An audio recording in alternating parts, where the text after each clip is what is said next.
করছেন? এটা আসলে আমরা ভোট গণনা করতে যে অনেকে আমরা এখানে কাজ করছি, কারো গতি বেশি কারো গতি কম, কিন্তু আপনারা যখন জোরাজুরি করেন একটা সময় বলার জন্য তখন অনুমান করে বলি, অনুমান তো সবসময় বাস্তবসম্মত হয় না, সেজন্যই এইরকম টাইমের ব্যাপারে একটু এদিক সেদিক হচ্ছে। আজকেও কি 7টা নাগাদ কি হবে কি?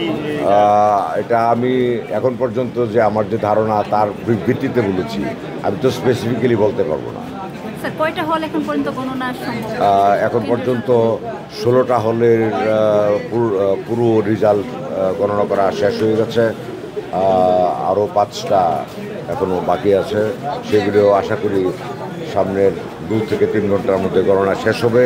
তারপরে রেজাল্ট বা ফলাফল ঘোষণা করার জন্য আমাদের কিছু প্রস্তুতিমূলক কাজ আছে, সেগুলি করে 7টার মধ্যে আমরা চেষ্টা করব রেজাল্ট ঘোষণা করতে।